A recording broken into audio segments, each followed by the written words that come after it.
Shalom frères et sœurs, vous écoutez la voix de votre frère Jean-Paul Lawson.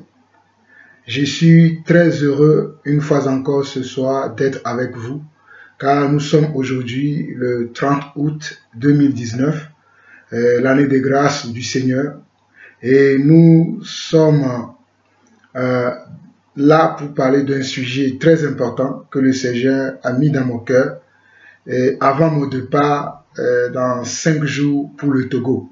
Pour ceux qui sont un peu plus proches de moi, ceux qui connaissent un peu mon programme, mon voyage au Togo aura lieu vraiment à partir du 4 août jusqu'au mois d'octobre. Donc voilà les nouvelles que je peux donner.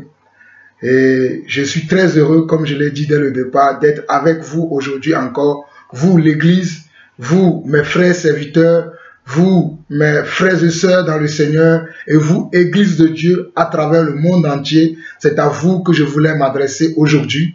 Que le Seigneur nous bénisse. Nous allons prier avant de commencer ce partage.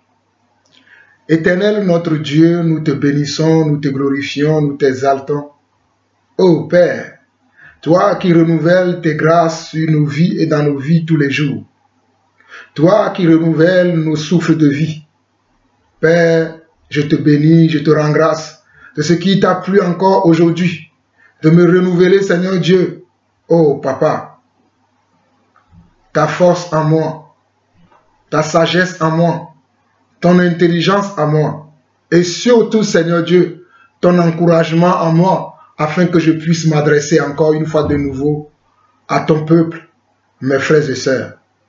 Seigneur, je prie que durant ce partage, que toi-même tu sois ma sagesse et mon intelligence, afin que tout ce qui sortira de ma bouche soit inspiré de ton esprit et que de ton esprit, Papa. Seigneur, veille sur ma bouche, veille sur mes pensées, veille sur mes sentiments, veille sur mes émotions, afin que ton peuple soit éclairé. Seigneur, que celui qui a besoin d'être édifié soit édifié. Que celui qui a besoin, Seigneur Dieu, d'être consolé soit consolé.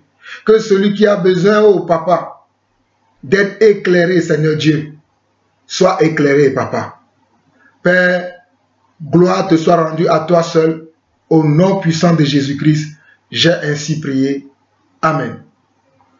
Alors, frères et sœurs, comme je le disais tantôt, je suis très heureux, énormément heureux de partager ce moment avec vous. Toute cette semaine, le Seigneur me conduit dans un temps de séparation à part, afin de faire un travail dans ma vie et dans le ministère qu'il m'a confié. Et durant cette semaine, je suis en train de recevoir beaucoup d'instructions de la part du Seigneur et je bénis le Seigneur pour ce qu'il fait dans ma vie et dans son Église. Mais aujourd'hui, je veux partager un sujet que le Seigneur a mis dans mon cœur après quelques partages que j'ai eu de gauche à droite avec certains frères. Il a plu au Seigneur de m'encourager à ce que je vienne partager ces choses avec l'Église. Aussi, j'ajouterai que j'ai reçu quelques appels venant des frères, venant des sœurs, concernant le sujet qui est l'appel de Dieu. Et aujourd'hui, je veux encore parler de l'appel de Dieu. Je vous en supplie, frères et sœurs, prenez un stylo, un bloc-notes ou un cahier pour noter tous les passages et tout le partage que je vais faire. Prenez un stylo, un bloc-notes et notez tout. Car c'est très important, cet enseignement ou ce partage que Dieu a mis dans mon cœur afin que je puisse le partager avec l'Église avant mon départ pour le Togo. Je lance un appel aux bonnes volontés qui veulent nous soutenir afin que nous puissions avoir un endroit pour enseigner la parole de Dieu gratuitement. Je lance un appel à tout enfant de Dieu, où qu'il soit, qui veulent nous soutenir afin que nous puissions enseigner la parole de Dieu gratuitement, de telle sorte que les gens soient instruits dans la vérité selon le Seigneur. Dieu a mis dans notre cœur depuis quelques années pour que nous puissions mettre en place je vais dire, une école pour pouvoir enseigner les enfants de Dieu, mais gratuitement. Donc, toute personne qui est intéressée par ce projet peut nous contacter. Nous voulons mettre sur pied une école dans laquelle nous allons enseigner la parole de Dieu gratuitement. Non pas moi tout seul, mais avec mes frères qui ont reçu la grâce de Dieu, d'être des serviteurs de Dieu. Nous pourrons vous enseigner tout ce que nous avons appris, que ce soit appris des anciens ou bien que le Seigneur nous a enseigné nous-mêmes. Nous allons mettre ces enseignements à disposition gratuitement, comme je l'ai dit, non pas moi tout seul, mais avec tous mes frères qui enseignent la parole de Dieu. Si ce projet vous intéresse, n'hésitez pas à nous contacter. Nous allons faire ça dans les prochains mois à venir, où nous allons mettre sur pied une école où nous allons enseigner la parole de Dieu. Oh, c'est une immense joie pour moi d'enseigner la parole de Dieu gratuitement afin que le peuple de Dieu soit éclairé. Priez pour nous pour ce projet afin que ce projet puisse voir le jour.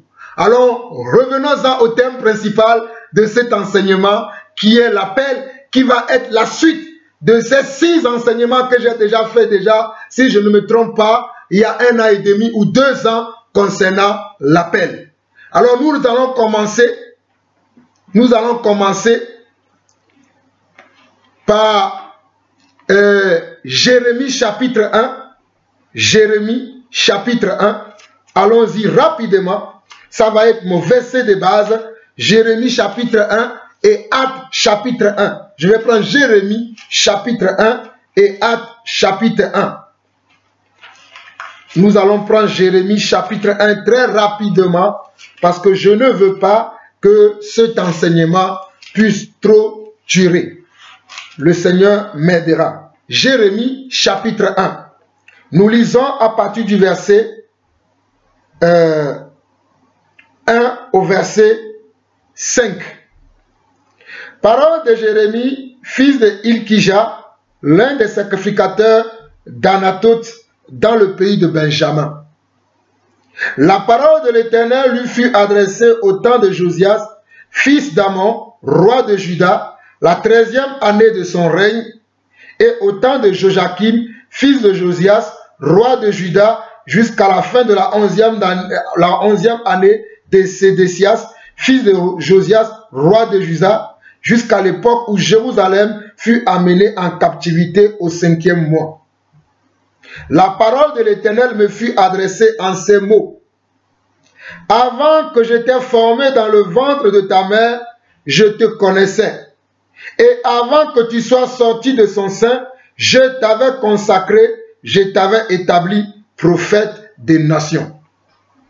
Je vais m'arrêter sur le verset 5 qui dit: avant que je t'ai formé dans le ventre de ta mère, avant que je t'ai formé dans le ventre de ta mère, je te connaissais, et avant que tu sois sorti de son sein, je t'avais consacré, je t'avais établi prophète des nations. Ici, il est question du prophète Jérémie. Et le Seigneur, notre Dieu, nous fait savoir qu'avant même que Jérémie ne naisse dans ce monde, avant qu'il ne porte le prénom Jérémie, Dieu l'avait déjà consacré dans le sein de sa mère. Amen. Dieu l'avait déjà consacré en tant que prophète des nations. Donc Jérémie, lorsqu'il était sur terre, il était prophète des nations. Et c'est lui-même qui le disait, selon la parole que le Seigneur Dieu lui a dit. C'est Jérémie même qui disait, qui tenait ses propos selon la parole du Seigneur qui lui a été révélée par le Seigneur lui-même. Amen. Actes chapitre 1. Actes chapitre 1.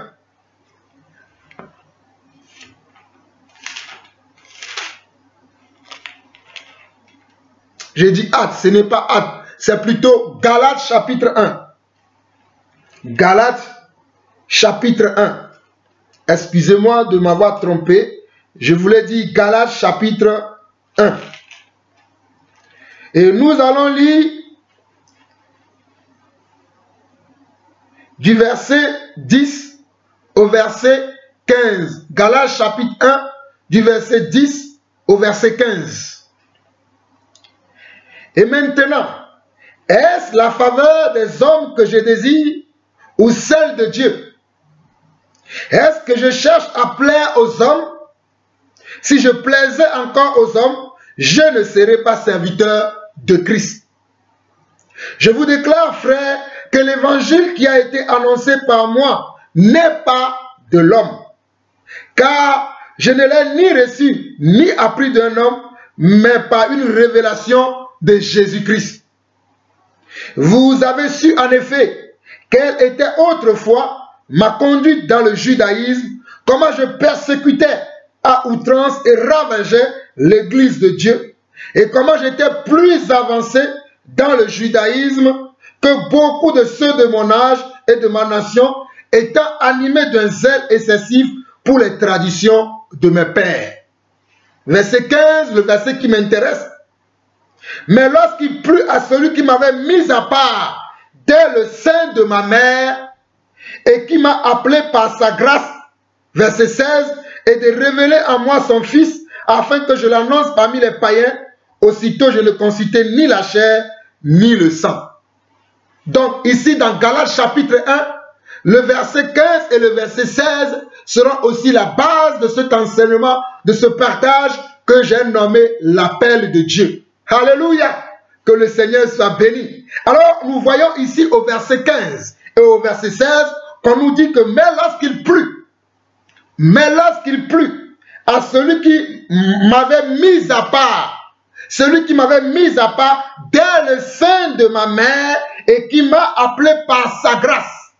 Donc c'est par grâce que nous sommes appelés. Mais avant d'être appelés, le Seigneur notre Dieu, depuis le sein maternel, nous met à part pour un travail spécifique dans son église. Alors l'apôtre Paul nous fait savoir dans ce passage de Galates 1, le verset 15 au verset 16, que mais lorsqu'il plut à celui qui m'avait mis à part dès le sein de ma mère et qui m'a appelé par sa grâce, de révéler en moi son fils, afin que je l'annonce parmi les païens, aussitôt je ne consultai ni la chair ni le sang.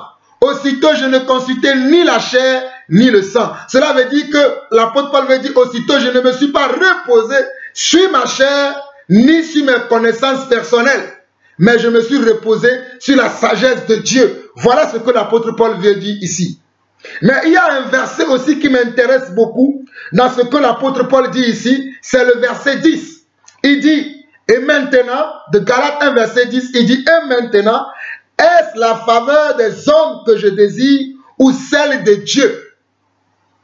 Est-ce la faveur des hommes que je désire ou celle de Dieu? Est-ce que je cherche à plaire aux hommes? Si je plaisais encore aux hommes, je ne serais pas serviteur de Christ. Mes frères et sœurs, j'aimerais que tout le monde sache que Jean-Paul Lawson que je suis, avec la grâce que Dieu m'a donnée dans son église, d'être prédicateur de l'évangile, recevant la grâce d'apôtre, je ne serai jamais quelqu'un qui va plaire aux hommes. Mais je chercherai toujours à plaire à Dieu, selon qui m'a révélé que je dois le servir, selon qui m'a révélé à moi que je dois me soumettre à sa volonté et au service à laquelle il m'a appelé. Je ne chercherai jamais à plaire à un homme, mais je chercherai toujours à plaire à Dieu. Et j'invite tous mes frères prédicateurs de l'évangile à faire pareil, car c'est notre Seigneur et notre Dieu qui nous a appelés afin que nous puissions le servir, lui et lui seul. C'est lui que nous devons servir. Ce n'est pas servir nos propres intérêts, mais c'est de servir l'intérêt du royaume de Dieu. Alors mes frères, nous allons rentrer maintenant dans le vif du sujet. Allons voir Exode chapitre 3. Nous allons voir du verset 1 au verset 19.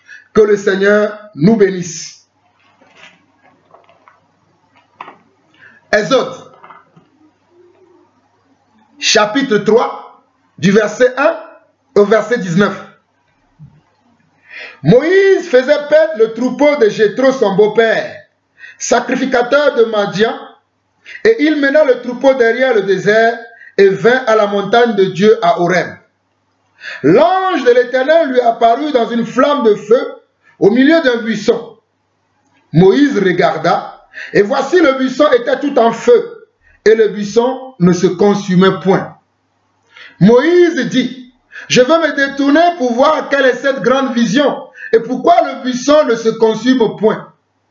L'Éternel vit qu'il se détournait pour voir, et Dieu l'appela du milieu du buisson et dit, Moïse, Moïse. Et il répondit, me voici. Soulignez ce passage de Exode 3, le verset 4, qui dit, et Dieu l'appela. Et Dieu l'appela. Et Dieu l'appela du milieu du buisson et dit, Moïse, Moïse. Et il répondit, me voici. Verset 5, Dieu dit, n'approche pas d'ici, ôte tes souliers de tes pieds, car le lieu sur lequel tu te tiens est une terre sainte. Et il ajouta, je suis le Dieu de ton père, le Dieu d'Abraham, le Dieu d'Isaac et le Dieu de Jacob. Moïse se cacha le visage car il craignait de regarder Dieu. L'Éternel dit, j'ai vu la souffrance de mon peuple qui est en Égypte, et j'ai entendu les cris qui lui font pousser ses oppresseurs, car je connais ses douleurs.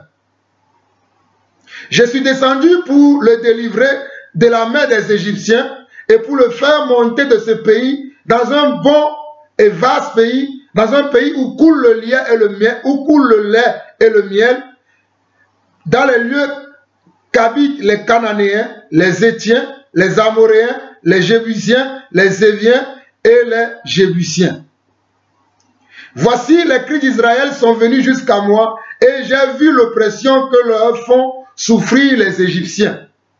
Maintenant va, je t'enverrai auprès de Pharaon et tu feras sortir d'Égypte mon peuple, les enfants d'Israël. Maintenant va, je t'enverrai auprès de Pharaon et tu feras sortir d'Égypte mon peuple, les enfants d'Israël. Voici la mission que Moïse avait reçue de Dieu. Verset 11, Moïse dit à Dieu, qui suis-je pour aller vers Pharaon et pour faire sortir d'Égypte les enfants d'Israël? Dieu dit, je serai avec toi, et ceci sera pour toi le signe que c'est moi qui t'envoie. Quand tu auras fait sortir d'Égypte le peuple, vous servirez Dieu sur cette montagne. Moïse avait douté de l'appel. Moïse avait douté de comment de lui-même il dit, au verset 12, au verset 11, plutôt Moïse dit, qui suis-je pour aller vers Pharaon et pour faire sortir d'Égypte les enfants d'Israël? Moïse s'est sous-estimé. Moïse n'a pas eu confiance en lui. Moïse a perdu comment? On va dire, comme on dit dans le monde, a perdu ses pédales. Mais Dieu va lui rassurer au verset 12 en lui disant, Dieu dit, je serai avec toi, et ceci sera pour toi le signe que c'est moi qui t'envoie quand tu auras fait sortir d'Égypte le peuple. Vous servirez Dieu sur cette montagne. Au verset 13, Moïse dit à Dieu, j'irai donc vers les enfants d'Israël et je leur dirai, le Dieu de vos pères m'envoie vers vous. Mais s'ils me demandent quel est son nom, que leur répondrai-je? Dieu dit à Moïse, je suis celui qui suis. Et il ajouta, c'est ainsi que tu répondras aux enfants d'Israël. Celui qui s'appelle je suis m'a envoyé vers vous. Mes frères, avant de continuer jusqu'au verset 19, voyez-vous, lorsque Dieu est en train de parler à Moïse, dans cette conversation que Moïse avait de tête à tête avec Dieu, Moïse demandait à Dieu comment lorsqu'il va aller vers ses frères. Si vous lisez Exode chapitre 2, Moïse a voulu aider ses frères, mais ses frères n'ont pas voulu de lui. Ils l'ont chassé. C'est ça qui a fait que Moïse a quitté même Égypte. C'est ça qui a fait que Moïse a quitté l'Égypte. Nous n'avons pas le temps de voir le chapitre 2, mais je vous conseille de méditer le chapitre 2 avant d'arriver au chapitre 3 pour comprendre ce que Dieu est en train de faire là. Mais lorsque Dieu a dit à Moïse maintenant, va, lorsque Dieu va appeler Moïse au travers du buisson Adam, Dieu va lui dire maintenant, va vers ce peuple. Moïse va douter Moïse va refuser l'appel, mais Dieu va faire quoi? Dieu va le rassurer et va lui dire, va. Et Moïse va demander, quand je vais aller, qu'est-ce que je vais annoncer? Qu'est-ce que je vais dire à mes frères? Mes frères, j'aimerais que vous remarquiez que cette conversation a eu lieu qu'entre Moïse et Dieu. Ses frères n'étaient pas là. Je répète encore, cette conversation que Moïse a eue avec Dieu notre Père avait eu lieu qu'entre lui et Dieu. Ses frères n'étaient pas là. Le peuple de Dieu n'était pas là. Mais cette conversation a bel et bien eu lieu entre Moïse et notre Dieu, notre Père. Nous continuons. Au verset 15, Dieu dit encore à Moïse, tu appelleras ainsi aux enfants d'Israël. Tu parleras plutôt ainsi aux enfants d'Israël. L'Éternel, le Dieu de vos pères, le Dieu d'Abraham, le Dieu d'Isaac et le Dieu de Jacob m'envoie vers vous. Voilà mon nom pour l'éternité, voilà mon nom de génération en génération. Donc Dieu lui fait savoir quel est son nom et qu'est-ce qu'il doit dire lorsqu'il sera devant ses frères, lorsqu'il sera devant le peuple de Dieu. Dieu lui dit ce qu'il doit dire. Ce n'est pas les hommes qui vont lui dire ce qu'il doit dire, mais c'est Dieu qui lui dit ce qu'il doit dire. C'est très important si j'insiste sur ces petites précisions. Parce qu'il y a des gens qui veulent aujourd'hui que nous disons ce qu'eux ils ont envie d'entendre. Mais Jean-Paul Lawson n'a pas été appelé par un homme, mais a été appelé par Dieu. Et Jean-Paul Lawson dira toujours ce que Dieu attend de lui. Amen. Nous continuons. Au verset 16, on nous dit, va, rassemble les anciens d'Israël et dis-leur. Ça fait partie de son carnaval, de sa mission. Va, verset 16 de Exode chapitre 3, il dit, va, rassemble les anciens d'Israël et dis-leur, l'Éternel, le Dieu de vos pères, m'est apparu. Le Dieu d'Abraham, d'Isaac et de Jacob. Il a dit, je vous ai vu et j'ai vu ce qu'on vous fait en Égypte. Et j'ai dit, je vous ferai monter de l'Égypte où vous souffrez dans le pays des Cananéens, des Hétiens, des Amoréens, des Phérésiens, des Éviens et des Jébusiens, dans un pays où coule le lait et le miel. Ils écouteront ta voix et tu iras, toi et les anciens d'Israël, auprès du roi d'Égypte et vous lui direz, l'Éternel, le Dieu des Hébreux, nous est apparu. Permets-nous de faire 3 journées de marche dans le désert pour offrir des sacrifices à l'Éternel, notre Dieu. Je sais que le roi d'Égypte ne vous laissera point aller, si ce n'est pas une main puissante. J'étendrai ma main et je frapperai l'Égypte par toutes sortes de prodiges que je ferai au milieu d'elle. Après quoi, il vous laissera aller.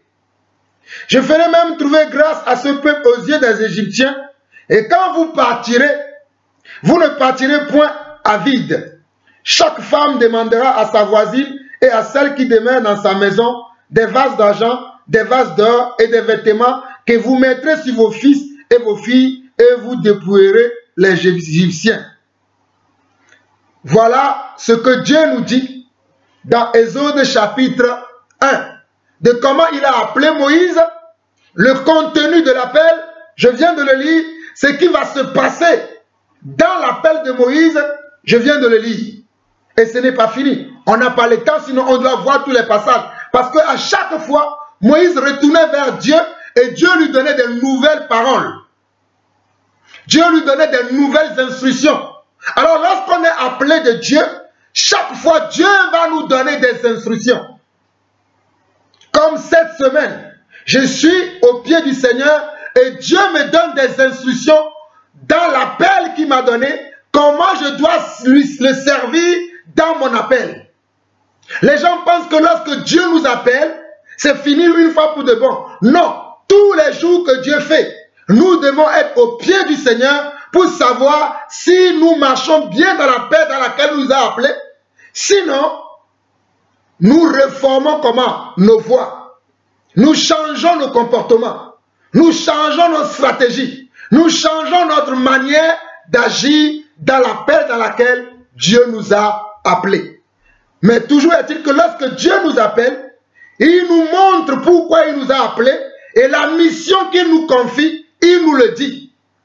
Comme nous l'avons vu tout à l'heure dans Exode 3. La mission de Moïse, c'est d'aller faire quoi? C'est d'aller sortir le peuple d'Israël de quoi? De l'Égypte. Et la suite de la mission, c'est de faire quoi? C'est de dominer sur ce peuple après. C'est de régner sur ce peuple et en lui enseignant la voie de Dieu. Si vous suivez le reste des autres, de Deutéronome, de Nombre, de Lévitique et de Deutéronome, vous allez voir que Moïse a reçu plus tard d'autres instructions dans l'appel que Dieu lui avait donné. La première fois quand Dieu lui a parlé ici dans Exode chapitre 3, il ne lui a pas tout donné d'un coup. Mais au fur et à mesure que Moïse marchait avec Dieu, il recevait la suite de sa mission, la suite de ce qu'il doit faire. Il recevait à chaque fois ce qu'il doit faire. C'est ainsi qu'il même il a reçu comment il devait créer, il devait construire le temple. Selon le modèle que Dieu lui avait montré. J'ai dit que nous n'avons pas le temps d'aller voir tout ce passage-là parce que j'ai beaucoup de choses à vous dire. Donc Dieu va lui dire plus tard comment même il devait construire l'arche, comment même il devait choisir les anciens, comment il devait régler les différends entre ses frères, comment même il doit juger les frères. Dieu va lui donner toutes ces instructions plus tard. Dieu ne lui a pas dit tout ça le même jour comme nous le voyons ici quand il l'a appelé. Mais chemin faisant avec Dieu, Dieu va lui ajouter des choses, d'autres missions similaires à la mission principale afin que Moïse puisse réussir la mission que Dieu l'avait confiée. Amen. Nous continuons. Deutéronome. Nous sommes en train de voir les appels. Deutéronome, chapitre 18. Nous allons voir du verset 15 au verset 19. Du verset 15 au verset 19. L'Éternel, ton Dieu, te suscitera du milieu de toi dans tes frères un prophète comme moi. Vous l'écouterez. Il répondra ainsi à la demande que tu fis à l'Éternel, ton Dieu, à Horeb, le jour de l'assemblée, quand tu disais que je n'entends plus la voix de l'Éternel, mon Dieu, et que je ne vois plus ce grand feu, afin de ne pas mourir. L'Éternel me dit, ce qu'ils ont dit est bien. Je leur susciterai du milieu de leurs frères un prophète comme toi. Je mettrai mes paroles dans sa bouche et il leur dira tout ce que je lui commanderai. Et si quelqu'un n'écoute pas mes paroles, qu'il dira à mon nom, c'est moi qui lui en demandera compte. Regardez ce que Dieu dit encore ici. Dieu, par la bouche du prophète Moïse, qu'il avait appelé dans Exode chapitre 3, dans Deutéronome, vers la fin de vie de Moïse, Dieu va lui révéler et Dieu va lui dire qu'il annonce ça au peuple d'Israël, que Dieu va susciter au milieu d'eux. Dieu va susciter, ou bien Dieu va appeler au milieu d'eux quelqu'un qui sera prophète et qui va annoncer comment? Sa parole. Quelqu'un va venir au milieu d'eux, mais qui va annoncer la parole de Dieu, qui sera encore comment? Un prophète. Je relis encore pour vous. Deutéronome, verset 18, Deutéronome chapitre 18, verset 15 au verset 19. L'Éternel, ton Dieu, c'est qui va le faire? C'est l'Éternel, le Dieu de Moïse. L'Éternel, ton Dieu, te suscitera au milieu de toi, dans tes frères, un prophète comme moi. Vous l'écouterez. Il répondra ainsi à la demande que tu fis à l'Éternel, ton Dieu, à Horeb, le jour de l'assemblée, quand tu disais que je n'entends plus la voix de l'Éternel, mon Dieu, et que je ne vois plus ce grand feu, afin de ne pas mourir. Ici, l'Éternel fait allusion, comment? Où? À Exode chapitre 3. C'était sur le mont de l'Horeb que Moïse avait entendu la voix de Dieu pour la première fois. Et c'est ce même Dieu qui lui parle maintenant et qui va lui dire, au verset 17, l'Éternel me dit, ce qu'ils ont dit est bien. Ce qu'ils ont dit qui? Tes frères, le peuple d'Israël, qui te posent beaucoup de questions. Verset 18, je leur susciterai du milieu de leurs frères un prophète comme toi. Donc Moïse était un prophète. Parce qu'il a dit, je leur susciterai du milieu de leurs frères un prophète comme toi. Donc Moïse était un prophète. C'est pour ça que Dieu va dire à Moïse qu'il va susciter au milieu du peuple d'Israël, un autre prophète. Comme lui-même Moïse. Et regardez ce que Dieu dit dans la suite.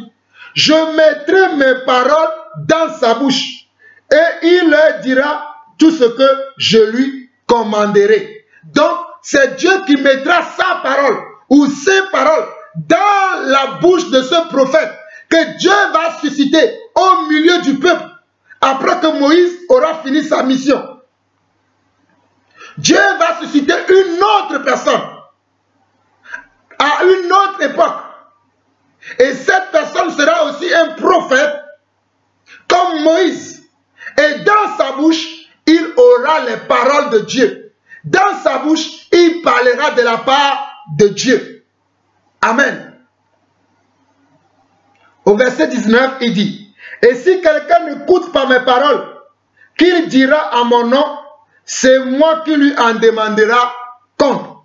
Donc il dit, si quelqu'un n'écoute pas ce prophète que Dieu va susciter après que Moïse aura fini sa mission, si quelqu'un parmi le peuple ne l'écoute pas, Dieu dit que lui-même, il demandera compte à cette personne-là.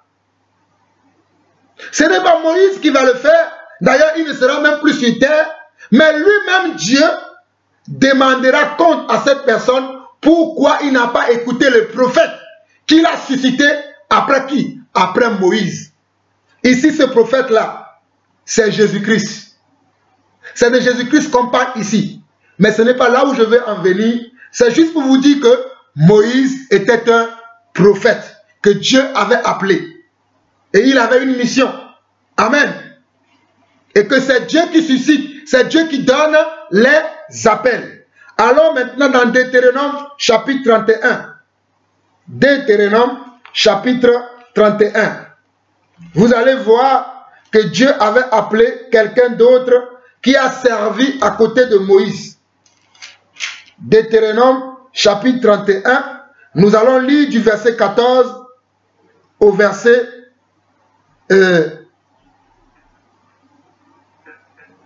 23 au verset 23. Deutéronome chapitre 14 au verset Deutéronome chapitre 31 verset 14 au verset 23. Deutéronome chapitre 31 verset 14 au verset 31. Nous continuons. L'Éternel dit à Moïse, voici le moment approche où tu vas mourir. Regardez bien. L'Éternel dit à Moïse, voici le moment approche où tu vas mourir. Voici le moment approche où tu vas mourir. Mes frères et sœurs, Jean-Paul Lawson ne mourra pas si ce n'est pas Dieu. Je rends grâce à Dieu que parmi toutes les persécutions, les attaques que je reçois en ce moment, je tiens encore debout, car mon Dieu veille sur moi, afin que ma vie ne me soit pas ôtée, ni la vie de ma famille, car c'est lui qui veille sur nous. Nous rendons grâce à Dieu pour cela. Amen. Appelle Josué et présentez-vous dans la tente d'assignation. Je lui donnerai mes ordres. Moïse et Josué allèrent se présenter dans la tente d'assignation. Et l'Éternel apparut dans la tente, dans une colonne de nuée, et la colonne de nuée s'arrêta à l'entrée de la tente. L'Éternel dit à Moïse, voici tu vas être couché avec tes pères. Voici tu vas être couché avec tes pères. Et ce peuple se lèvera et se prostituera aux dieux étrangers du pays au milieu duquel il entre. Il m'abandonnera et il violera mon alliance que j'ai traitée avec lui. En ce jour-là, ma colère s'enflammera contre lui. Je les abandonnerai et je leur cacherai ma face. Il sera dévoré, il sera la proie d'une multitude de maux et d'afflictions. Et alors il dira, n'est-ce point parce que mon Dieu n'est pas du milieu de moi que ces maux m'ont atteint? Et moi, je cacherai ma face en ce jour-là à cause de tout le mal qu'il aura fait en se tournant vers d'autres dieux. Donc un serviteur de Dieu reçoit, selon ce que je vois ici, reçoit les paroles de Dieu. Dieu lui parle de ses projets. Dieu lui parle de ce qu'il va faire dans les jours, dans les mois, dans les années à venir. Comme nous voyons ici, Moïse, Dieu l'avertit de ce qui va se passer lorsque lui va finir sa mission, lorsque lui va mourir, ce qui va se passer ensuite. Dieu lui dit ce qui va se passer. Je dis, Dieu lui dit ce qui va se passer. Dieu ne le cache pas. Il le dit à son serviteur ce qui va se passer après. Oh, Dieu est merveilleux. Il ne cache pas les choses à ses enfants. Il les prévient. Il leur dit tout ce qui va se passer dans les temps. Alléluia. Bénissons le Seigneur Dieu pour cela. Au verset 19, Dieu va dire à Moïse, maintenant, écrivez ce cantique, enseignez-le aux enfants d'Israël, mets-le dans leur bouche et que ce cantique me sert de témoin contre les enfants d'Israël. Voici encore une mission que Dieu confie à Moïse. Alléluia. Nous continuons. Car je mènerai ce peuple dans le pays que j'ai juré à ses pères de lui donner, pays où coule le lait et le miel. Il mangera, se rassasiera, s'engraissera, puis il se tournera vers d'autres dieux et les servira. Il me méprisera et violera mon alliance.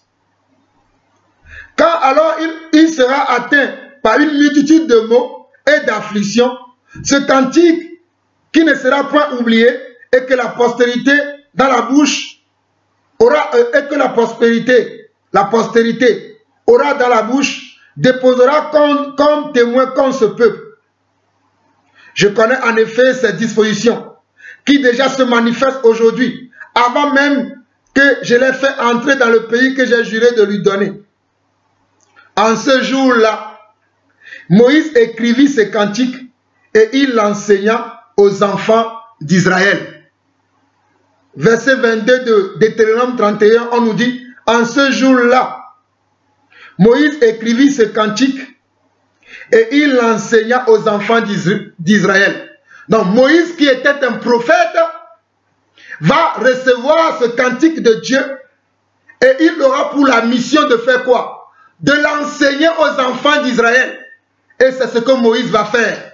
Donc un prophète enseigne la parole de Dieu. Voilà la vérité. Un prophète n'est pas là pour vous dire demain il va pleuvoir, demain il va faire... Non. Il peut le faire aussi. Mais principalement, le prophète enseigne les voies du Seigneur. Le prophète conduit le peuple de Dieu dans la volonté de Dieu. Moïse a été un berger pour conduire le troupeau. Parce qu'avant même que Moïse n'arrive à conduire le peuple d'Israël, il était berger dans la maison de son beau-père Jéthro. Moïse était berger dans la maison de son beau-père Jéthro. Et c'est avec les animaux de son beau-père Jéthro qu'il a appris comment conduire les hommes. Et Dieu va l'amener après pour conduire le peuple d'Israël. En faisant quoi? En leur enseignant la parole de Dieu. Donc conduire un peuple, c'est aussi enseigner la parole de Dieu à ce peuple-là, afin que le peuple puisse marcher selon les enseignements que tu lui donnes. Alléluia. Donc Moïse a enseigné la voie de Dieu au peuple d'Israël. C'était ça la mission principale de Moïse en tant que prophète. Donc un prophète enseigne la parole de Dieu. Je dis encore, un prophète enseigne la parole de Dieu. Il n'est pas là pour dire, il n'est pas là pour raconter des histoires, mais il est là pour enseigner la parole de Dieu. Amen. Au verset 23, l'Éternel donna ses ordres à Josué, fils de Nun. Il dit, fortifie-toi et prends courage, car c'est toi qui feras entrer les enfants d'Israël dans le pays que j'ai juré de leur donner. Que j'ai juré de leur donner, et je serai moi-même avec toi. Regardez ce que Dieu dit à Moïse, à Josué maintenant. La mission de Moïse va être à la fin. Dieu va confier maintenant une nouvelle mission à qui? À Josué, en lui disant, l'Éternel donna au verset 23 de Deutéronome 31, l'Éternel donna ses ordres à Josué, fils de Nun. Il dit, fortifie-toi et prends courage, car c'est toi qui feras entrer les enfants d'Israël dans le pays que j'ai juré de leur donner, et je serai moi-même avec toi. Amen. Voilà comment Dieu va dire à Moïse d'écrire le cantique que Dieu lui-même avait donné à Moïse comme témoin contre le peuple, parce que Dieu savait que le peuple allait se pervertir dans les temps à venir. Il va écrire un cantique pour servir de témoignage entre lui et le peuple. Il va le remettre dans les mains de Dieu, dans les mains de Moïse, et il va dire que Moïse doit parler de cela au peuple, afin que le peuple ne dise pas qu'il ne savait pas. C'est pour cela que ce cantique-là va servir de témoignage entre le peuple et comment? Et Dieu. Mais, comme Dieu voit également que la fin de Moïse arrive, je dis bien, comme Dieu voit également que la fin de Moïse arrive, Dieu avait préparé quelqu'un en secret. Qui était qui? Qui était Josué. Prenons maintenant le verset 1 au verset 8. Toujours de Deutéronome chapitre 31. Moïse adressa encore ces paroles à tout Israël. Aujourd'hui, leur dit-il, je suis âgé de 120 ans. Je ne pourrai plus sortir et entrer, et l'Éternel m'a dit, tu ne passeras pas ce Jourdain. Ce qui est la fin de sa mission. L'Éternel ton Dieu marchera lui-même devant toi. Il détruira ces nations devant toi, et tu t'en rendras maître. Josué marchera aussi devant toi comme l'Éternel l'a dit. L'Éternel traitera ces nations comme il a traité Sion et Og, rois des Amoréens qu'il a détruits avec leur pays. L'Éternel vous les livrera et vous agirez à leur égard selon tous les ordres que je vous ai donnés. Fortifiez-vous et ayez du courage. Ne craignez point et ne soyez point effrayés devant eux. Car l'Éternel, ton Dieu, marchera lui-même avec toi. Il ne te délaissera point et il ne t'abandonnera point. Voilà pourquoi je ne crains personne. Car je sais que le Dieu qui m'a appelé ne m'a jamais délaissé. Il marche avec moi. Ce qu'il me dit de faire, c'est ce que je fais. C'est ce qu'il me dit de dire, c'est ce que je dis. Je ne parlerai jamais pour plaire aux hommes, mais je chercherai toujours à plaire à Dieu. Au verset 7, Moïse appela Josué et lui dit, en présence de tout Israël, fortifie-toi et prends courage, car tu entreras avec ce peuple dans le pays que l'Éternel a juré à leur père de leur donner, et c'est toi qui les mettras en possession. L'Éternel marchera lui-même devant toi. Il sera lui-même avec toi. Il ne te délaissera point, il ne t'abandonnera point, ne crains point et ne t'effraie point.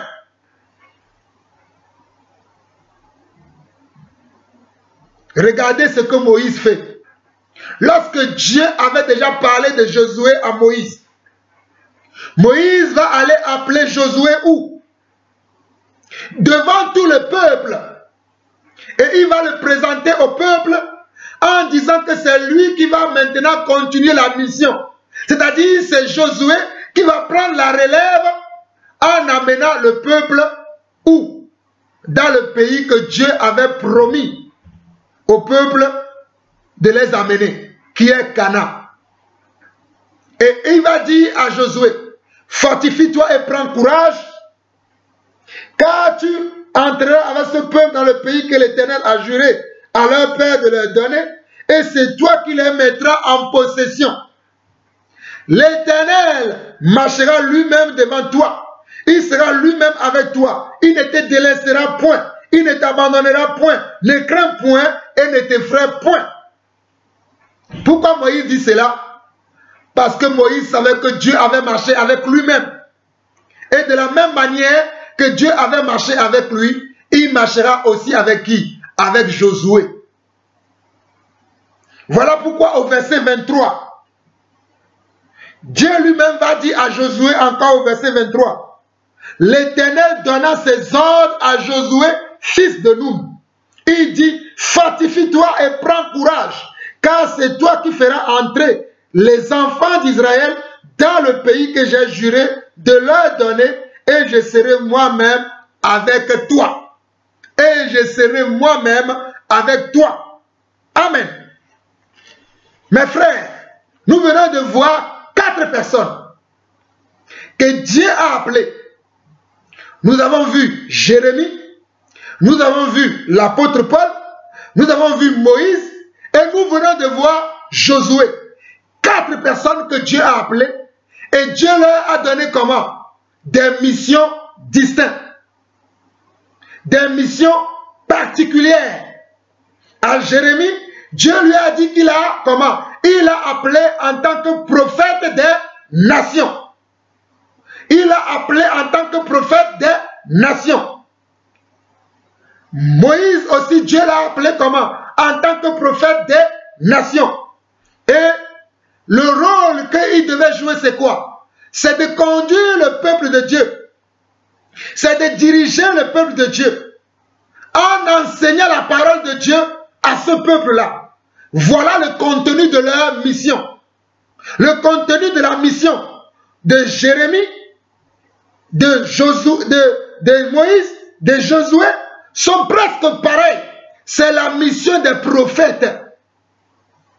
C'est la mission des prophètes. Et cette mission consiste à faire quoi? À enseigner la parole de Dieu au peuple de Dieu, afin que le peuple de Dieu puisse marcher dans ces paroles-là. Voilà la mission des prophètes. C'était une mission spécifique. Ce n'était pas une mission ambiguë. C'était une mission bien spécifique. Et la mission était quoi? Était d'enseigner la parole de Dieu. La mission était d'enseigner les voies de l'Éternel. La mission était d'enseigner les préceptes de Dieu. La mission était d'enseigner comment? Les lois, les commandements de Dieu. Nous n'avons pas le temps de voir toutes ces choses en détail. Mais je sais que vous êtes des gens, des personnes intelligentes et que vous comprenez déjà ce que j'essaye de vous transmettre. Que lorsque Dieu appelle quelqu'un à un appel ou à une mission dans l'église, il va avoir une fonction. Et la fonction a un nom. Ici, nous venons de voir la fonction de comment? La fonction de prophète. Amen. Et cette fonction consiste à faire quoi? À enseigner les voies de l'Éternel, a enseigné les préceptes de Dieu, a enseigné la parole de Dieu, a enseigné les commandements de Dieu et a enseigné la vie de Dieu. Nous continuons. 1 Samuel.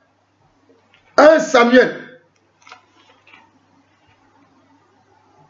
Chapitre 3.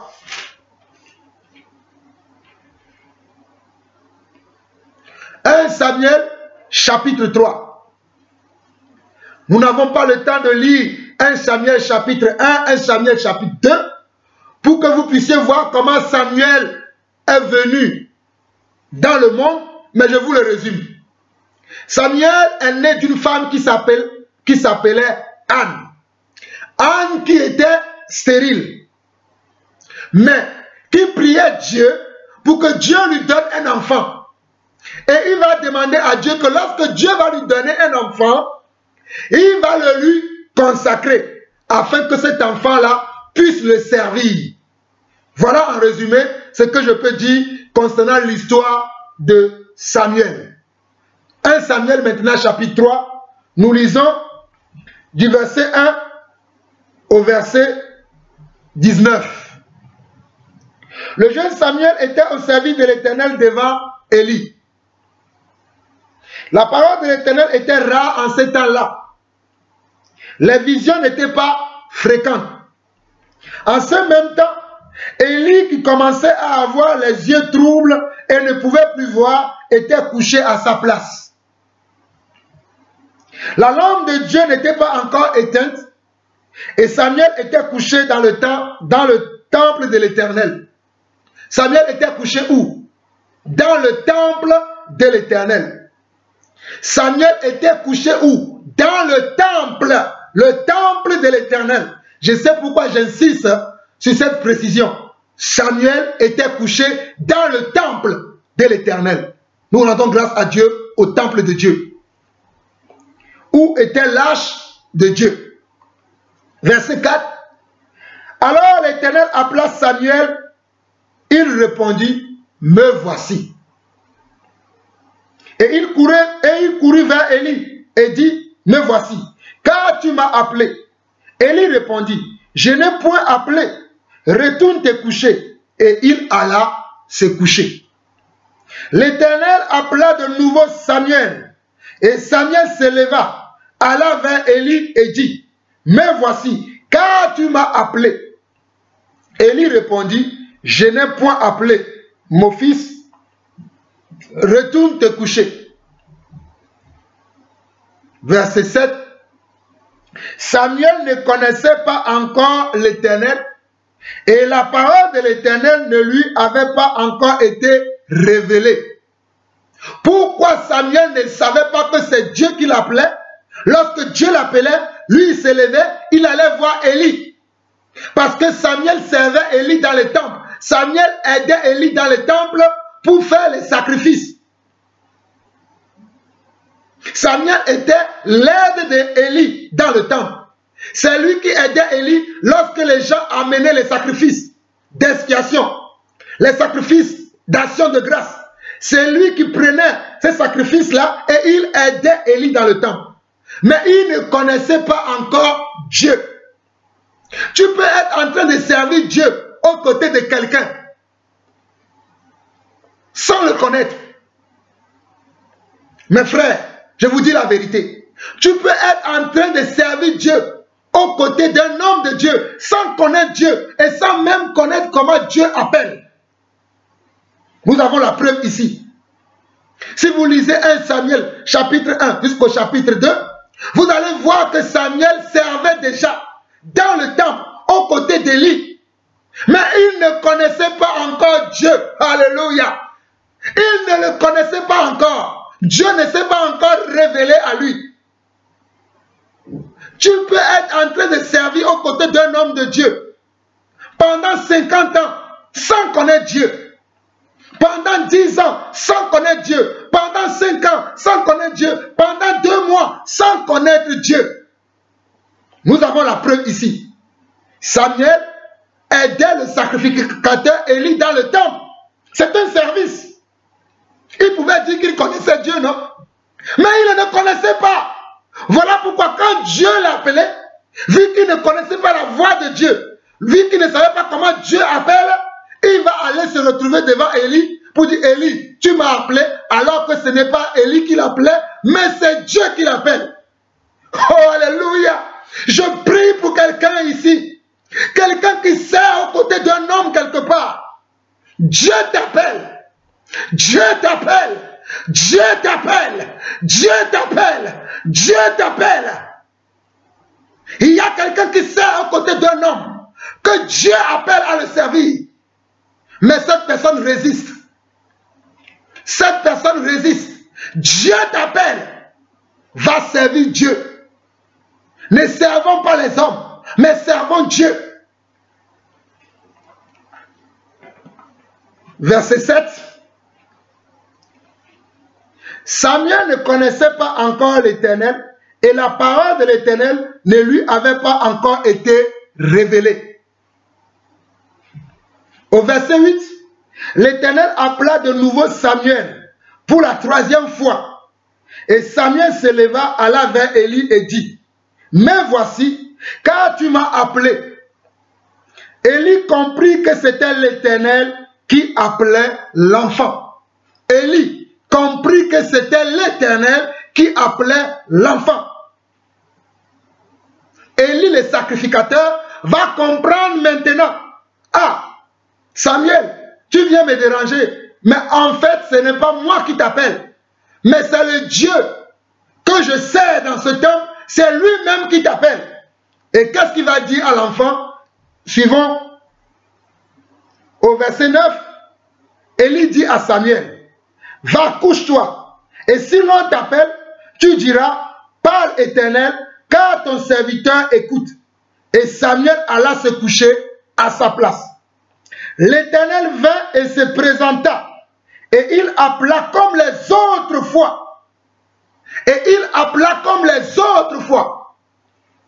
Samuel, Samuel, et Samuel répondit, parle, car ton serviteur écoute.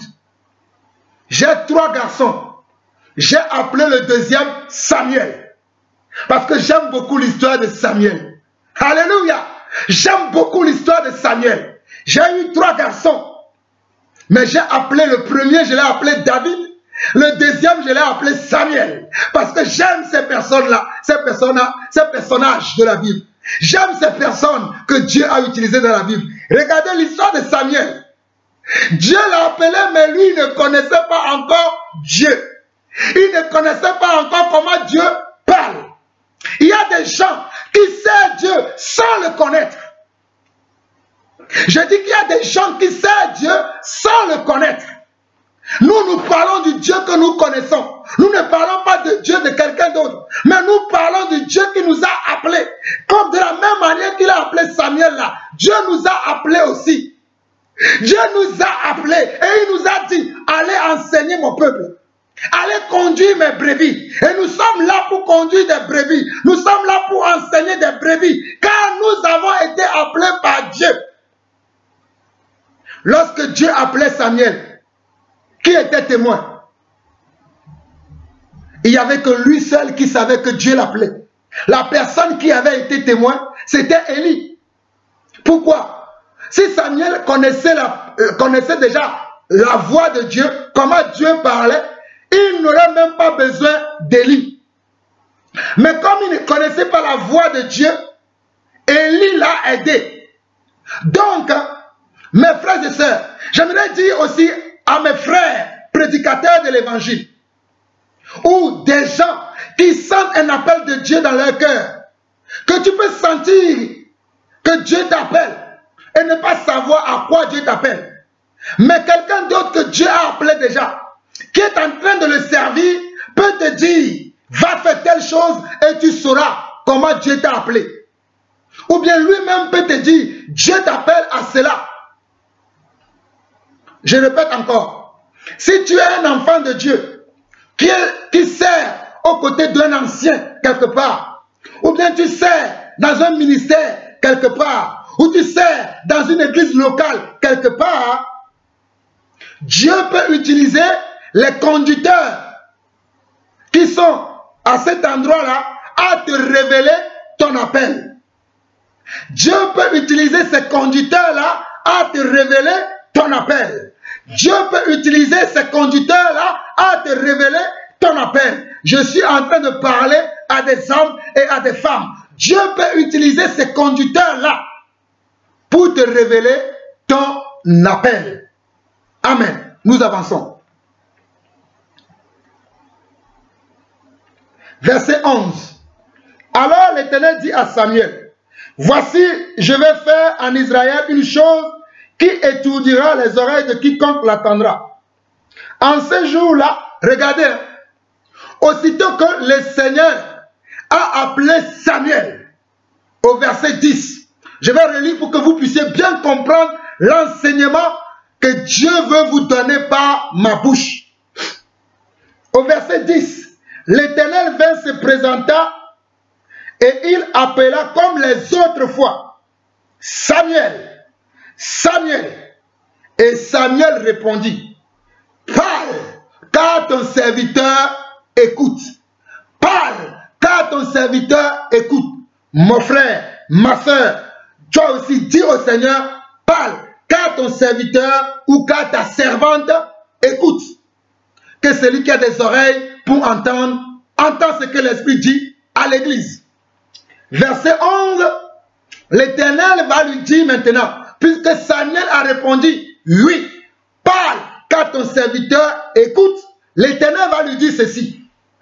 Alors l'Éternel dit à Samuel, voici, je vais faire en Israël une chose qui étourdira les oreilles de quiconque l'attendra. En ce jour, j'accomplirai sur Élie tout ce que j'ai prononcé contre sa maison. Je commencerai et j'achèverai. Je lui ai déclaré que je veux punir sa maison à perpétuité, à cause du crime dont il a connaissance et par lequel ses fils se sont rendus méprisables sans qu'il les ait réprimés. C'est pourquoi je jure à la maison d'Élie que jamais le crime de la maison d'Élie ne sera expié, ni par des sacrifices, ni par des offrandes. Samuel resta couché jusqu'au matin, puis il ouvrit les portes de la maison de l'Éternel. Samuel craignait de raconter la vision à Élie.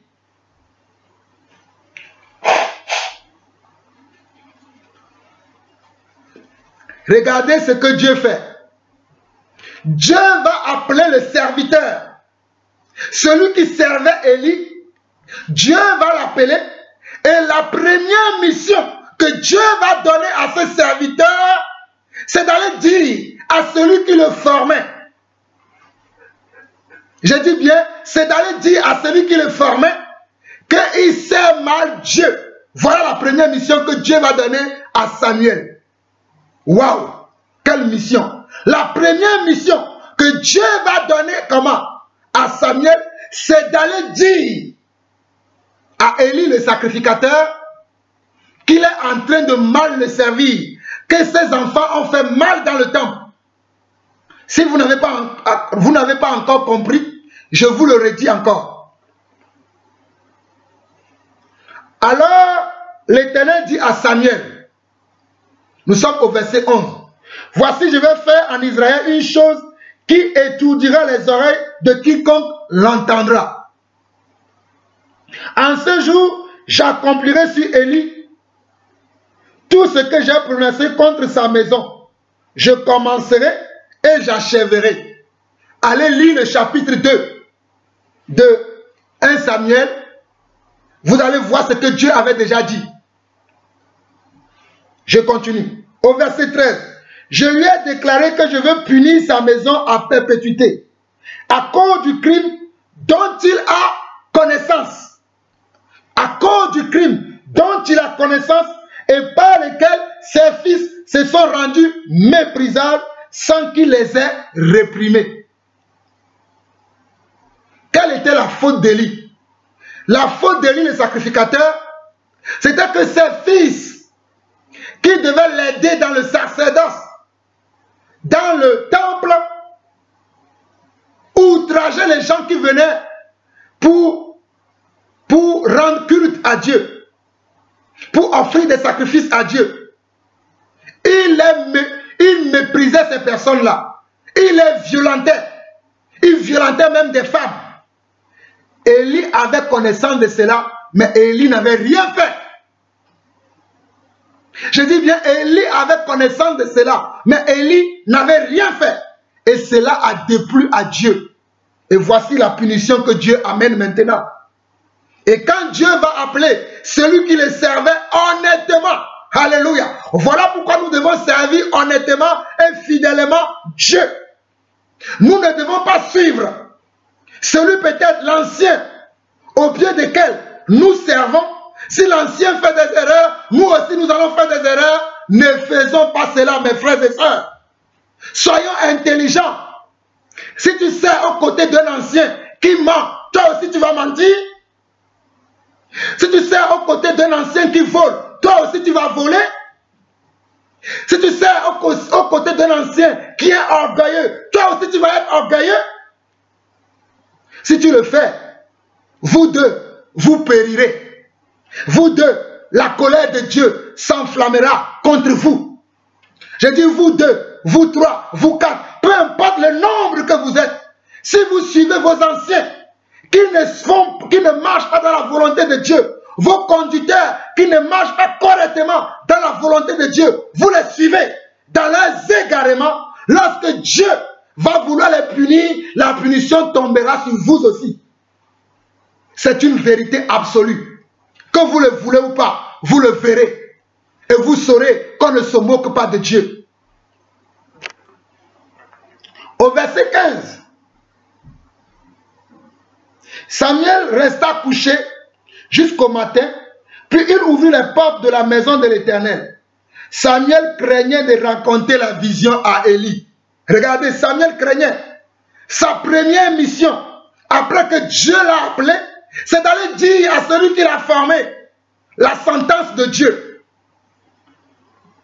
Regardez la première mission de Samuel, c'est d'aller dire à Élie, celui au pied de qui il a commencé à servir Dieu dans le temple. C'est de lui dire la sentence de Dieu. Ok. Verset 16. Mais Élie appela Samuel et dit, Samuel mon fils. Il répondit, me voici. Et il dit, quelle est la parole que t'a adressée l'Éternel? Quelle est la parole que t'a adressée l'Éternel? J'aime beaucoup la question d'Élie. Élie n'a pas dit, quel est le sentiment que tu as? Quelles sont les émotions que tu as à propos de moi? Quel est ton sentiment? Elle a dit, quelle est la parole de l'Éternel? Quelle est la parole de l'Éternel dont l'Éternel t'a adressé? Regardez bien le verset 17 de 1 Samuel 3. Et Élie dit, quelle est la parole que t'a adressée l'Éternel? Ne me cache rien. Voilà au moins quelqu'un qui a un cœur sérieux, qui n'a pas peur qu'on lui dise la vérité. Voilà quelqu'un comme ça, qui dit ne me cachez rien, dites-moi. Voilà quelqu'un qui a un cœur qui veut savoir la vérité. Aujourd'hui, mes frères et sœurs, quand je regarde l'église, je pleure. Quand je regarde les anciens dans l'église, je pleure. Quand je regarde nous les anciens, nous les conducteurs de l'église, mon âme est dans la tristesse totale. On ne veut pas entendre la vérité. On se bouche les oreilles.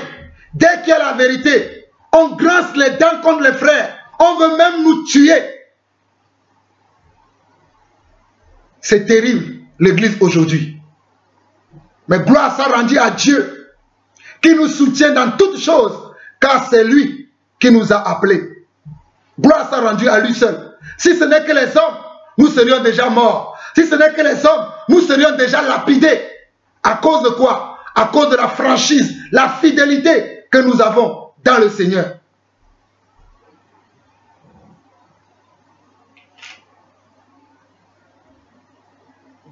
Au verset 17, et Élie dit, quelle est la parole que t'a adressée l'Éternel? Ne me cache rien. Que Dieu te traite dans toute sa rigueur. Il n'y a plus de rigueur dans l'église aujourd'hui. Que Dieu te traite dans toute sa rigueur. Si tu me caches quelque chose de tout ce qu'il t'a dit, que Dieu te traite de toute sa rigueur si tu me caches quelque chose de tout ce qu'il t'a dit. Verset 18, Samuel lui raconta tout, sans rien lui cacher. Et il dit, c'est l'Éternel qui... Samuel lui raconta tout, sans rien lui cacher. Regardez ce que la Bible dit. Hein?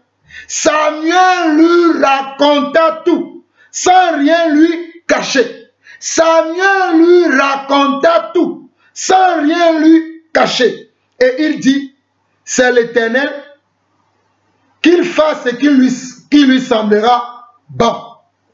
C'est l'Éternel qu'il fasse ce qui lui semblera bon. Au verset 19, Samuel grandissait parce qu'il a réussi la première mission. Vu qu'il a réussi la première mission, Dieu va lui confier d'autres missions. Alléluia. Nous devons remplir bien notre mission.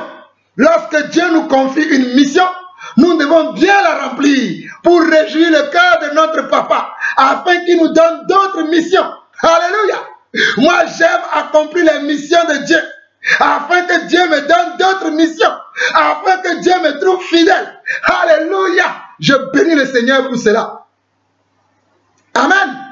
Que le Seigneur soit béni. Nous continuons. Au verset 19, Samuel grandissait. L'Éternel était avec lui et il ne laissait tomber à terre aucune de ses paroles. Tout Israël, depuis Dan jusqu'à Beersheba, reconnut que Samuel était établi prophète de l'Israël, de l'Éternel. Verset 20. Tout Israël, depuis Dan jusqu'à Beersheba, reconnut que Samuel était établi prophète de l'Éternel. Aujourd'hui, les gens disent qu'ils sont appelés de Dieu. Ils se cachent. Ils ne disent même pas les appels. Voilà, on me dit ici au verset 20 de 1 Samuel chapitre 3 que tout Israël savait quel était l'appel de Samuel. Voilà pourquoi, mes frères et sœurs, je vous dis que Dieu m'a appelé en tant qu'apôtre afin que le monde entier sache que Jean-Paul Lawson n'est pas uniquement un frère dans le Seigneur, mais il est apôtre de Jésus-Christ. Pour cela, je suis tassé d'être orgueilleux. Pour cela, je suis tassé de me vanter moi-même. Est-ce que je dois craindre les hommes aujourd'hui pour ne pas dire ce à quoi Dieu m'appelle dans son église? Mes frères et sœurs, est-ce que je dois craindre les hommes aujourd'hui pour ne pas dire ce à quoi Dieu m'a appelé et qu'il m'a établi, dont les fruits sont là? Je dois craindre les hommes aujourd'hui? Voilà, Dieu nous dit ici dans 1 Samuel chapitre 3, verset 20. Tout Israël, depuis Dan jusqu'à Beersheba, reconnut que Samuel était établi prophète de l'Éternel. Il reconnut. Il le reconnaissait en tant que tel, en tant que ce qu'il était. Et il était prophète de l'Éternel. Je précise bien ces choses, ces mots, prophète. Vous allez comprendre à la fin de l'enseignement. Parce qu'aujourd'hui, il y a des gens qui croient qu'il peut être prophète et évangéliste. Il y a des gens qui croient qu'il peut être apôtre et docteur. Il y a des gens qui croient qu'il peut être pasteur et docteur. Cela n'est pas vrai. On ne peut recevoir qu'un seul appel de Dieu. Un seul appel de Dieu. Un unique appel. Un seul appel de Dieu. On ne peut pas avoir deux appels. Je dis bien un seul appel de Dieu. Que toute personne qui croit qu'il a reçu deux appels de Dieu va se repentir dans sa chambre. Il y a un seul appel de Dieu sur nos vies. Un seul. Moi, j'ai reçu un seul appel. Je n'en ai pas reçu 2, 3, 4, mais j'ai reçu un seul appel de Dieu. Mais en plus des appels de Dieu que j'ai reçus, j'ai reçu des dons en plus. J'ai reçu un ministère apostolique et Dieu a ajouté des dons à ce ministère-là. Lorsque vous m'entendez parler, vous-même vous pouvez discerner ces dons. Je dis que Dieu m'a appelé à l'appel apostolique d'être un apôtre dans son église, mais Dieu m'a ajouté d'autres dons de l'esprit, d'autres dons de motivation pour que mon appel apostolique puisse être accompagné par ces dons-là. Lorsque vous m'attendez, vous pouvez vous-même reconnaître ces dons. L'une de ces dons que Dieu m'a dit qu'il m'a donné. Quand nous parlons, vous allez dire que nous sommes orgueilleux. Est-ce que je dois parler ou pas? Dieu m'a donné aussi un petit discernement. Dieu m'a donné aussi une parole de connaissance. Dieu m'a donné aussi une parole de sagesse. Selon 1 Corinthiens chapitre 12. Dieu m'a donné cela. Dieu m'a donné une parole de connaissance. Dieu m'a donné une parole de sagesse. Dieu m'a donné aussi un petit discernement des esprits. Voilà. Puisque quand nous parlons aujourd'hui, on nous tasse d'orgueilleux. Je ne sais plus quoi dire aujourd'hui dans l'église.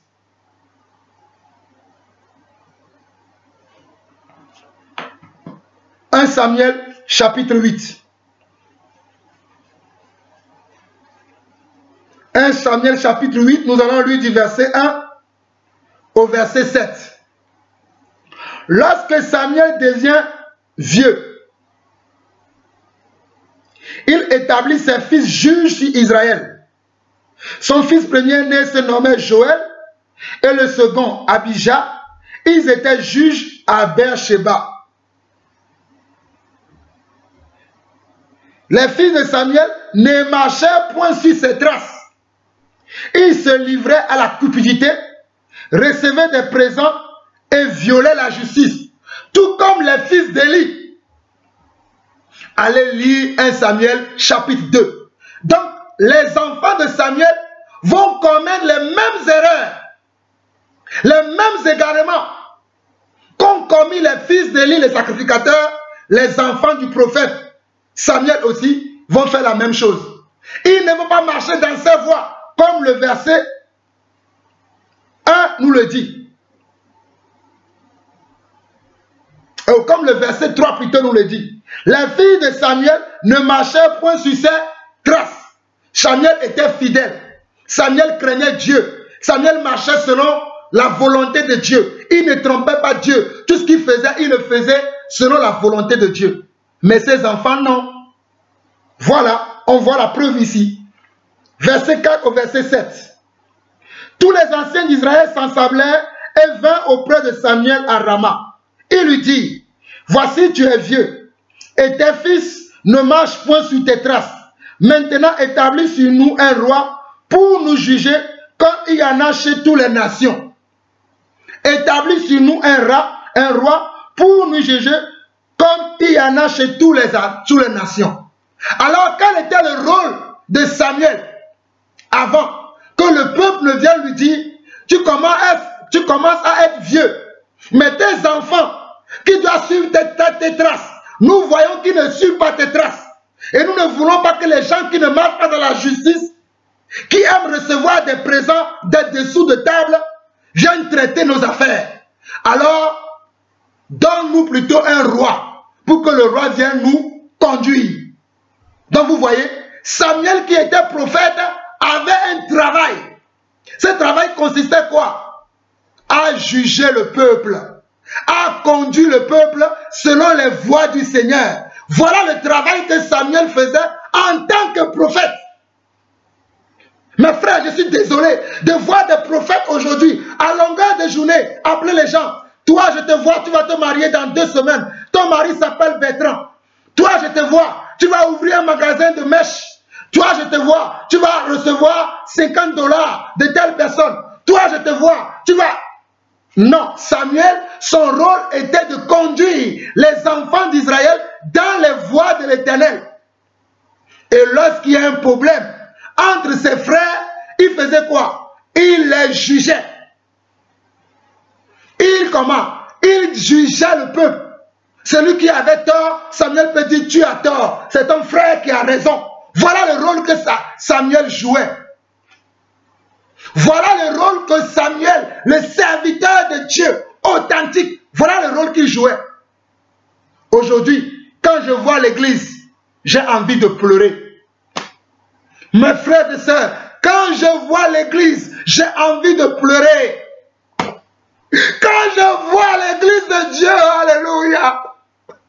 Quand je vois l'église de Dieu, oh Seigneur. Seigneur.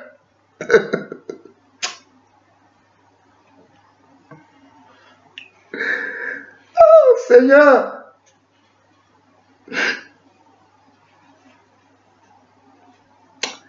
C'est terrible. On ne peut plus dire la vérité dans l'église aujourd'hui. On ne peut plus dire la vérité dans l'église de Dieu aujourd'hui. Tu dis la vérité, tu es menacé. Tu dis la vérité, on veut te tuer. Mais mes frères et sœurs, sachez une seule chose. Jean-Paul Lawson, c'est le Seigneur, le Dieu Tout-Puissant. Jean-Paul Lawson, c'est le Seigneur, le Dieu Tout-Puissant. S'il ne me livre pas entre vos mains, vous pouvez faire que je fasse des accidents. Je répète encore, vous pouvez faire que je fasse des accidents. Vous pouvez faire que ma maison brûle, mais je ne mourrai pas. Vous pouvez me lapider comme mon prédécesseur Paul a été lapidé, mais il vivait encore. Moi aussi je vais vivre et je ferai la volonté de Dieu. Car c'est une alliance que j'ai faite avec Dieu pour le servir fidèlement selon sa parole. Je fais une alliance avec Dieu pour le servir fidèlement selon sa parole. Pas selon mes affinités avec les uns et les autres, mais selon la vérité de la parole de Dieu. Selon la vérité de la parole de Dieu. On ne peut plus dire la vérité aujourd'hui dans l'église. Tu ne peux plus reprendre un frère que tu vois qu'il va en besogne. On va te dire, tu l'as dit sur un ton qu'il ne faut pas. Il fallait employer ce ton. Il fallait faire ceci. Mais souvenez-vous de celui qui nous a appelés, Jésus-Christ dans Matthieu 23. Quel ton il a employé? Souvenez-vous de Jésus-Christ qui nous a appelés. Souvenez-vous de quel ton il a employé dans Matthieu 23. Mais nous, qui le suivons aujourd'hui, employons juste simplement un ton. On te caricature. On te donne un surnom. Comme l'apôtre Paul. Donnez-moi tous les surnoms que vous voulez. Traitez-moi de vantard. Traitez-moi d'orgueilleux. Est-ce que c'est vous qui m'avez appelé? C'est vous qui m'avez appelé? Injuriez-moi. Dites ce que vous voulez. Mais je ferai toujours la volonté de Dieu. Je dirai toujours ce que Dieu me commandera de dire. Je ne crains pas les hommes. Si je craignais encore les hommes, je ne serais pas serviteur de Jésus-Christ. Vous savez comment si je craignais les hommes, je ne serais pas serviteur de Jésus-Christ. Sachez-le bien. Si je craignais les hommes, je ne serais pas serviteur de Jésus-Christ.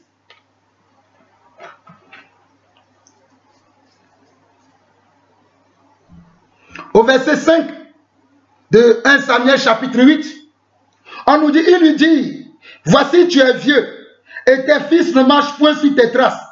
Maintenant, établis sur nous un roi pour nous juger, comme il y en a chez toutes les nations.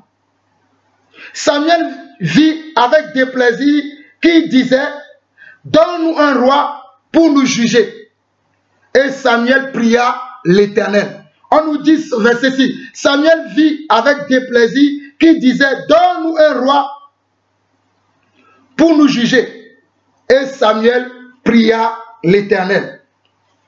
Samuel va aller prier le Dieu qui l'a appelé.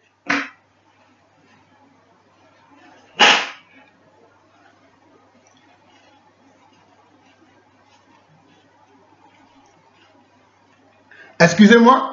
Samuel va aller prier le Dieu qui l'a appelé lorsque le peuple va se rebeller contre lui. Lorsque le peuple va dire, nous ne voulons pas, puisque nous voyons que toi, tu vas bientôt partir. mais nous ne voyons pas la justice, la fidélité dans la vie de tes enfants. Donc, nous ne voulons pas que tes enfants nous conduisent. Donne-nous un roi. Samuel a-t-il refusé? Non, il va aller prier celui qu'il a appelé pour lui dire le problème qu'il a. Voilà ce que Samuel a fait.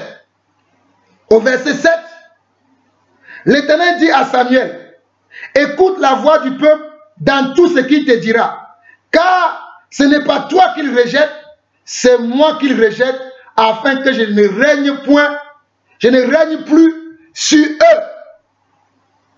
Regardez le chapitre 7, le verset 7. L'Éternel dit à Samuel, écoute la voix du peuple, dans tout ce qu'il te dira, car ce n'est pas toi qu'il rejette, c'est moi qu'il rejette, afin que je ne règne plus sur eux. Mes frères, mes sœurs, Église de Dieu, lorsque vous rejetez un homme de Dieu, vous rejetez Dieu lui-même. Voici la preuve. 1 Samuel 8, verset 7. Les hommes ont rejeté Samuel. Mais Dieu va révéler à Samuel que ce n'est pas toi, Samuel, que j'ai appelé prophète, qu'ils ont rejeté. Mais c'est moi qu'ils ont rejeté. Parce qu'ils ne voulaient plus que Samuel domine sur eux. La domination vient de Dieu. Les gens ne veulent plus qu'on domine sur eux aujourd'hui. Ils ne veulent pas qu'on leur dise la vérité. Ils préfèrent qu'on leur dise des chimères, qu'on leur dise des mensonges, les choses qui vont les plaire. Vous n'attendrez jamais, je dis bien au grand jamais, Jean-Paul Lawson vous flatter. Je n'ai pas reçu un esprit de flatterie. J'ai reçu un esprit qui en moi crie Abba Père. Et non un esprit de flatterie. Je ne suis pas là pour flatter les gens. Je suis là pour amener les gens à Christ. Je suis là pour que les âmes se convertissent, pour que les âmes se répandent, pour que les âmes marchent dans la conformité de la parole. Voilà pourquoi je dirai toujours ce que Dieu me dit avec la rigueur que Dieu m'a donnée. Vous ne fermerez pas ma bouche. Je répète encore, aucun homme sur cette terre ne me fermera la bouche. On a mis Paul en prison. Paul a dit, vous m'avez mis en prison, mais ma bouche n'est pas en prison. Vous l'avez vu. Paul était en prison, mais il chantait encore les cantiques de Dieu. Personne ne mettra Jean-Paul Lawson en prison. Personne. Personne ne mettra la main sur moi. Lorsque Paul, oh alléluia, je vais partager un verset avec vous. Allons rapidement. Dans Actes. Les gens veulent que nous nous taisions, que nous ne disions pas la vérité. Mais nous avons choisi de dire la vérité. Nous avons choisi de dire la vérité. Dans Actes chapitre 18, lisons le verset 9 au verset 10. On dit, le Seigneur dit à Paul en vision, pendant la nuit, ne crains point, mais parle, et ne t'étais point. Il dit, le Seigneur dit à Paul en vision pendant la nuit, ne crains point, mais parle, et ne t'étais point. Jean-Paul Lawson ne se taira pas. Jean-Paul Lawson parlera de la vérité que Dieu va lui révéler. L'enseignement l'appelle, c'est Dieu qui me l'a révélé. L'enseignement que les gens doivent parler, de quel ministère ils ont reçu, c'est Dieu qui me l'a révélé. Les gens veulent aujourd'hui que je me taise. Je ne me tairai pas. Écoutez-moi très bien. Je ne me tairai pas. Je dirai tout ce que Dieu me dira. Je le dirai au grand jour. Car Dieu me dit dans Matthieu chapitre 10, ne craignez pas ceux qui peuvent tuer le corps, mais qui ne peuvent pas tuer l'âme. Même si vous arrivez un jour à me tuer, vous ne tuerez pas mon âme. Ça, déjà, ça me réjouit. Même si vous arrivez un jour à m'ôter la vie, vous ne pouvez pas ôter mon esprit. Ça, déjà, ça me donne la joie. Voilà mon espérance en Jésus-Christ. Au verset 10. Car je suis avec toi. Personne ne mettra la main sur toi pour te faire du mal. Parle, car j'ai un peuple nombreux dans cette ville. Dieu a un peuple nombreux dans l'église à restaurer. Dieu a un peuple nombreux dans l'église à délivrer. Dieu a un peuple nombreux dans l'église à montrer leur appel. Dieu a un peuple nombreux dans le monde entier à sauver. Et ce n'est pas la prédication de l'évangile. Ce n'est pas la prédication de la parole de Dieu telle qu'elle a été annoncée dès le commencement. Ce n'est pas cette parole-là que les gens seront sauvés. Ce n'est pas par nos chimères. Ce n'est pas par nos émotions, nos sentiments, nos raisonnements que les gens seront sauvés. Mais c'est pas la parole de Dieu. La parole de Dieu. C'est pour cela que Jean-Paul Lawson annonce la parole de Dieu telle que Dieu le lui a donnée. Je n'annonce pas la parole des hommes. J'ai reçu cet évangile de Dieu. J'ai reçu cet évangile de Dieu. Laissez-moi vivre. Laissez-moi vivre l'évangile de Jésus-Christ. Laissez-moi vivre. Laissez-moi vivre l'évangile de Yeshua Mashiach. Laissez-moi le vivre tel que les apôtres l'ont vécu. Vous ne fermerez pas ma bouche, je vous le dis. Vous ne fermerez pas ma bouche. Organisez-vous. Celui qui est en moi est plus grand que celui qui est en vous. Celui qui est avec moi, l'armée qui me conduit, est plus grand que celui qui est en vous. Organisez-vous comme vous voulez. Mais vous ne m'aurez pas. Car l'agneau de Dieu est avec moi. Frères et sœurs, soyez bénis. Nous allons poursuivre dans la seconde partie. Que la grâce du Seigneur soit avec chacun d'entre nous. Soyez bénis. Soyez bénis.